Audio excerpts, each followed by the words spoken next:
В России меньше, чем 1500 эскимосов зарегистрировано, да? И 1400. это вообще нормально, то, что их так мало осталось, их еще и мобилизируют? Ненормально. У нас этого не поднимался вопрос.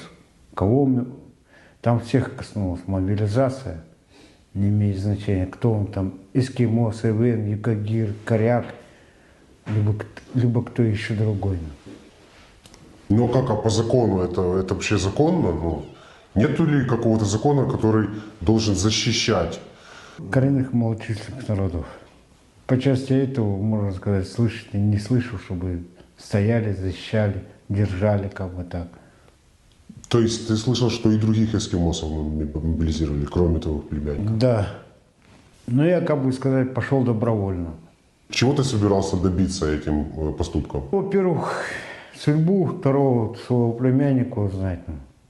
Так и до сих пор не знаю, где, как. Кто-то из наших пошел, из стариков. Почему? Потому что, чтобы, допустим, сына не взяли, не отправили. Пока он служил, сына взяли его. Как относятся русские к эскимосам в целом? Была ли какая-то неприязнь? Было и, можно сказать, и по сей день такое. Ну, азиат, местный коренной житель, что с него взять-то, кого, чего да как. Не ходите сюда, на бойню. Здесь просто мы пушечное мясо.